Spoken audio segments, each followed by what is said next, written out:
Dame un grr.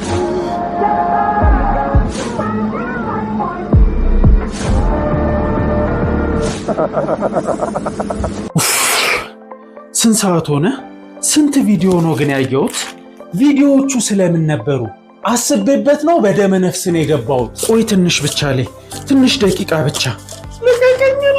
አንጎላችን በቢሊየን ከሚቆጠሩ የነርቭ ሴሎች የተሰራ የሰውነታችን ዋነኛ የማዘዣ ጣቢያ ነው። በህይወት እንድንቆይ የሚያደርጉንን እያንዳንዱን አካላዊ ሂደቶች ይቆጣጠራል። በተጨማሪም የሐሳቦቻችን፣ የስሜቶቻችን እና የትውስታዎቻችን መቀመጫ ነው። ከሁሉም የሰውነት ክፍሎቻችን እጅግ የረቀቀው ይሄ ክፍል ተገቢውን እንክብካቤ የማናደርግለት ከሆነና የሚጎዱትን ነገሮች የምናበዛበት ከሆነ እንደ ማንኛውም የአካል ክፍላችን እየደከመና እየተጎዳ መሄዱ አይቀርም። ታዲያ የአንጎላችንን ጤንነት የሚጎዱ ልምዶች የትኞቹ ናቸው? ለአንጎላችን ጤንነትና እድገት ጠቃሚ የሆኑት ደግሞ የትኞቹ ናቸው? ለእናንተም ለሌሎችም ስለሚጠቅም ሴቭ፣ ሼር እና ፎሎ እያደረጋችሁ አንጎላችንን የሚጎዱ ልምዶች። አንደኛ፣ በቂ እንቅልፍ አለመተኛት። በንቃት በምንቆይበት ጊዜ አንጎላችን ውስጥ የሚጠራቀመው የድካም ኬሚካልና ሌሎች ተረፈ ምርቶች የሚወገዱት በእንቅልፍ ጊዜ ነው። ዘወትር በቂ እንቅልፍ አለማግኘት አንጎላችን ጽዱ እንዳይሆንና ተረፈ ምርቶች እየተከማቹበት እንዲሄዱ ብቃቱና ጤንነቱን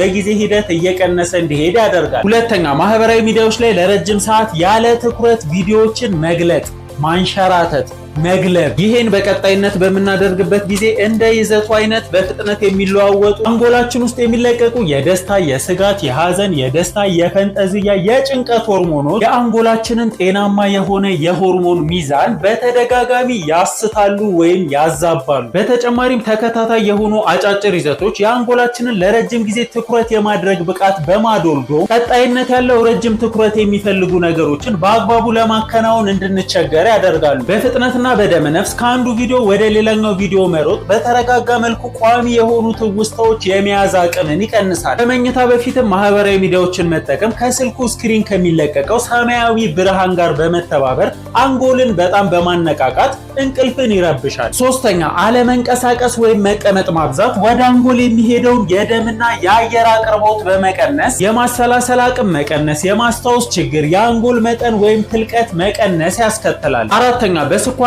በተቀነባበሩ ምግቦች የተሞላ አመጋገብ አንጎል ውስጥ ብግነት እንዲፈጠር በማድረግ ጠቅላላ የአንጎል ጤንነትን ያውካል። አምስተኛ፣ ቀጣይነት ያለው ከፍተኛ ጭንቀት አንጎል ከመጠን በላይ እንዲሰራ በማድረግ የተለያዩ የአንጎል ስራዎችን ያዳክማል። የማስታወስ ብቃት መቀነስንም ያፋጥናል። ስድስተኛ፣ ሲጋራና የተለያዩ እጾችን አዘውትሮ ማጨስ በአንጎል ውስጥ የሚገኙ የደም ቧንቧዎችን ወይም የደም ስሮችን በከፍተኛ መልኩ ይጎዳል። ከመጠን በላይ አልኮል መጠጦችን መጠቀም ደግሞ የአንጎልን ህዋሳት በማሳነስ የአንጎልን የስራ ሂደት ያውካል። ከነዚህ ልምዶች ራስን መከላከል፣ መቀነስና መጠበቅ አንጎላችን ጤናማ ሆኖ እንዲቆይና ለረጅም ጊዜ ያለምንም ችግር እንዲያገለግለን ያደርጋል። ከወደዳችሁትና ከጠቀማችሁ ሴቭ፣ ሼር እና ፎሎ እያደረጋችሁ አመሰግናለሁ።